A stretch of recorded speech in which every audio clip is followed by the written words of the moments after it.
On January 12, 2026, a single door in Brussels was slammed shut, and the shockwaves of that impact are going to be felt in every capital city from Washington, D.C. to Tehran, and eventually they will be felt at your local gas station. On the surface, what happened seems like a bureaucratic update. The European Parliament officially banned Iranian diplomats and representatives from entering its premises. It sounds like a slap on the wrist, but if you understand the intricate machinery of global geopolitics, you know that this is not a slap on the wrist. This is the removal of the safety valve on a pressure cooker that has been boiling for years. For 4 decades, Europe has acted as the bridge between the West and the Islamic Republic of Iran. When the United States pulled out of agreements, Europe stayed in. When Washington imposed sanctions, Brussels looked for loopholes to keep trade alive. That era ended yesterday. By physically barring Iranian officials from the halls of European democracy, the European Union has effectively declared that diplomacy is dead. And when diplomacy dies, history tells us that something much darker usually takes its place. This decision triggers a chain reaction that threatens to dissolve the last remaining constraints on Iran's nuclear program and pushes the global economy toward a choke point that controls 20% of the world's oil supply. There is a terrifying economic variable in this equation that almost no one is talking about today, a specific retaliatory move that Tehran could make in the Strait of Hormuz that would not just spike inflation in the United States, but could trigger a global recession overnight.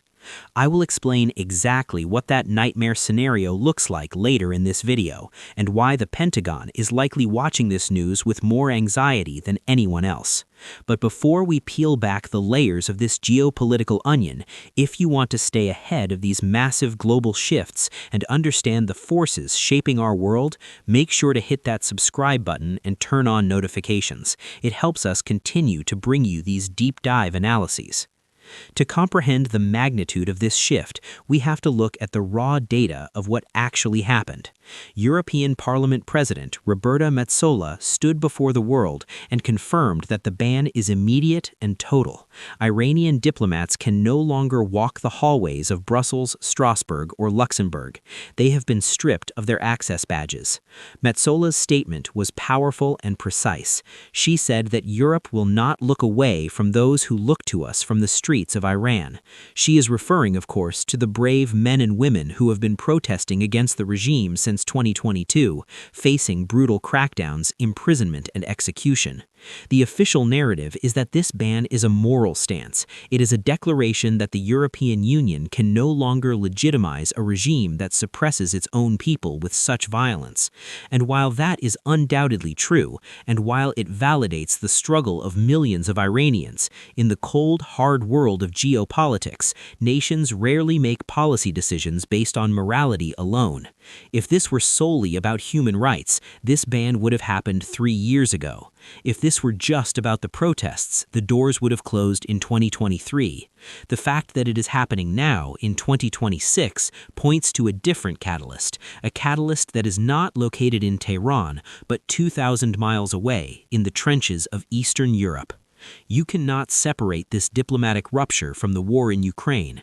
This is the silent engine driving European policy. Over the last few years, intelligence agencies across the West have watched Iran transform from a regional Middle Eastern power into a direct threat to European security. This happened the moment Tehran decided to become the primary weapons factory for the Russian Federation. We have seen the evidence. We have seen the debris of Shahed drones in Kyiv. We have seen the ballistic missiles targeting European infrastructure. European intelligence has concluded that Iranian involvement in the Ukraine war is not passive, it is active. There are reports of Iranian technicians on the ground assisting in the deployment of these weapons. In the eyes of Brussels, the Iranian diplomats who were sipping coffee in the parliament cafeteria were not just representing a foreign government, They were representing a co-belligerent in a war on European soil. This is the red line that was crossed. Europe tolerated the internal repression in Iran for decades for the sake of stability and trade, but Europe cannot tolerate a direct military threat to its own continent. This ban is the European Union finally aligning its foreign policy with its security reality. It is an admission that the soft power approach, the strategy of change through trade, has failed catastrophically. The idea was that if we integrated Iran into the global economy, they would moderate. Instead, they used the revenue to build a drone empire that is now being used against European allies. This brings us to a critical question for you, the viewer.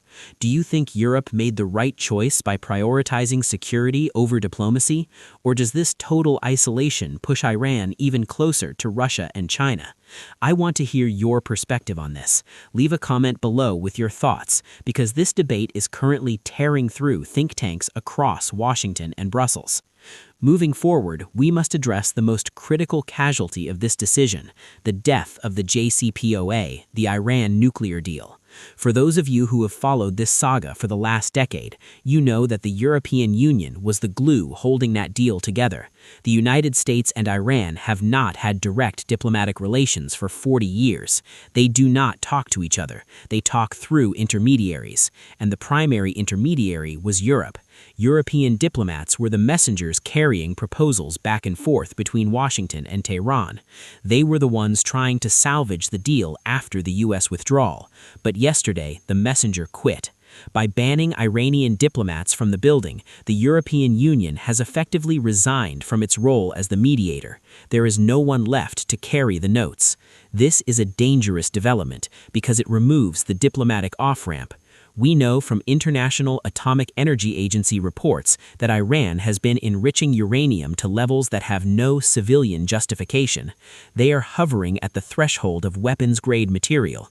The only thing standing between Tehran and a nuclear bomb was a fragile web of diplomatic pressure and inspections. That web has just been slashed.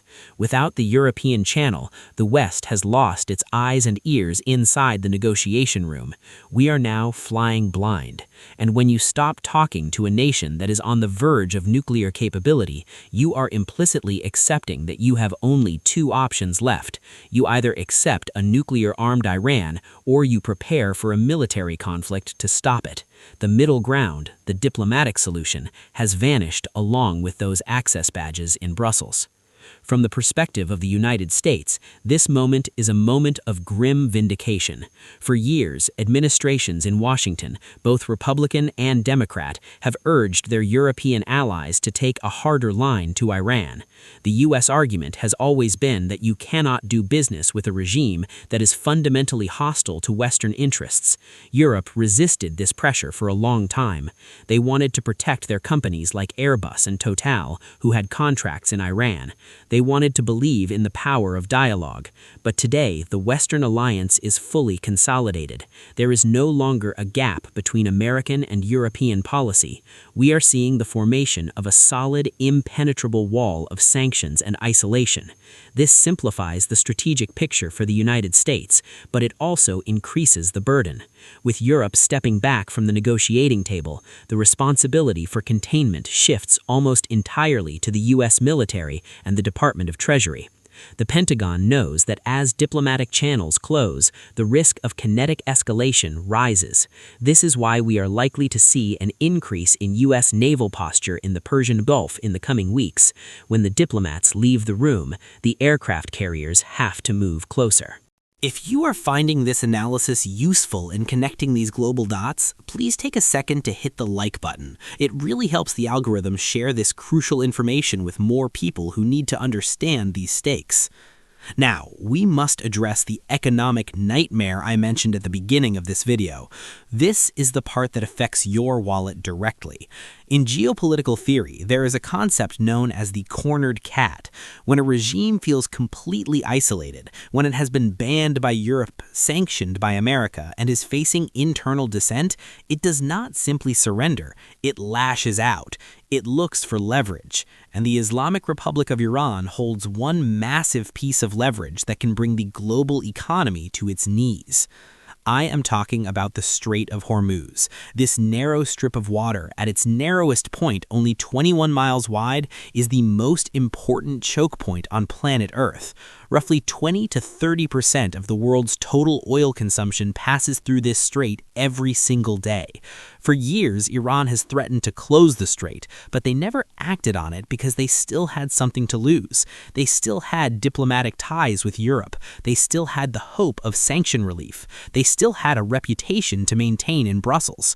But as of January 12, 2026, those incentives are gone. Europe has closed the door. If Tehran feels that the diplomatic path is permanently blocked, the calculus of deterrence changes instantly.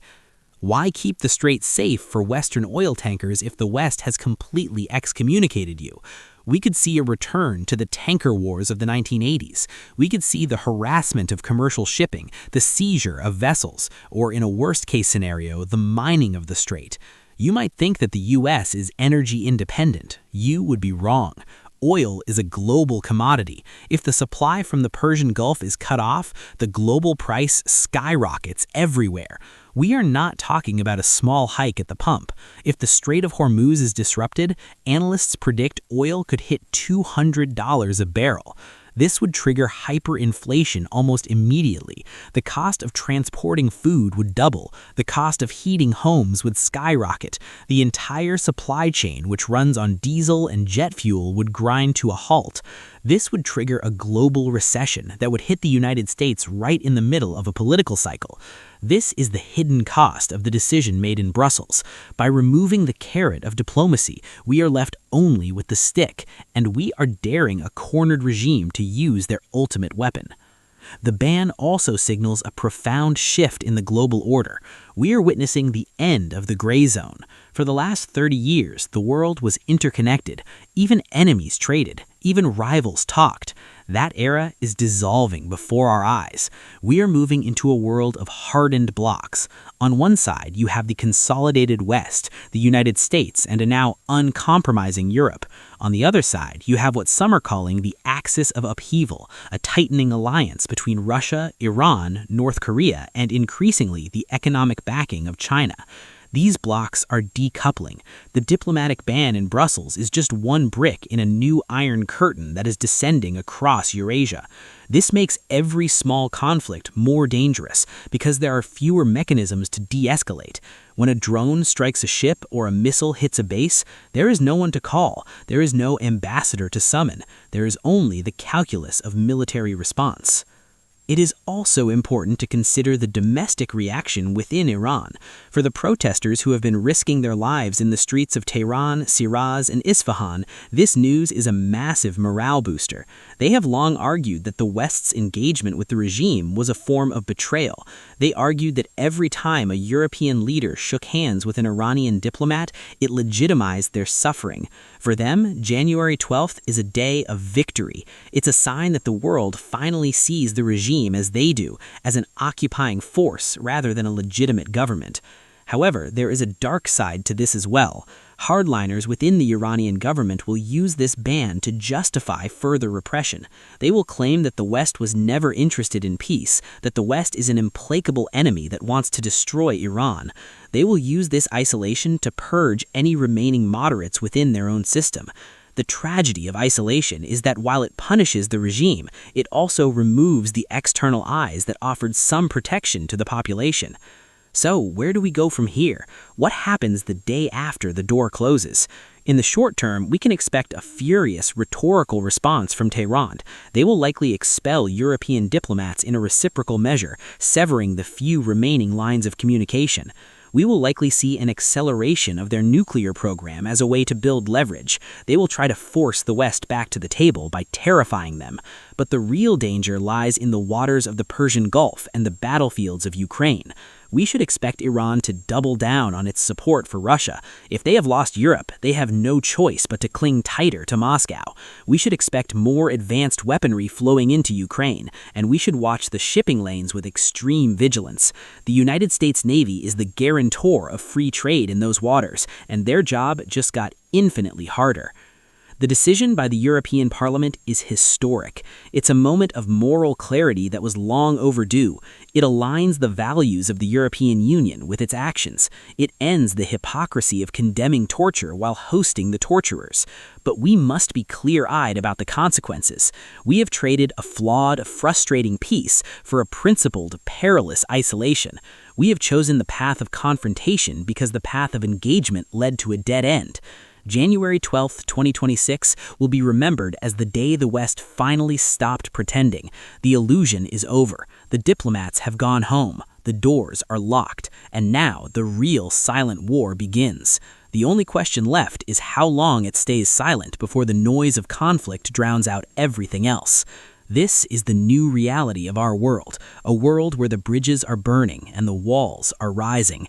And for you, watching this in the safety of your home, it's a reminder that in a globalized world, a door slamming in Brussels can shake the foundations of your economy. We are entering uncharted waters, and the storm is just beginning. If you want to join us as we navigate these waters, don't forget to subscribe and share this video with someone who needs to see it. Until next time, stay informed.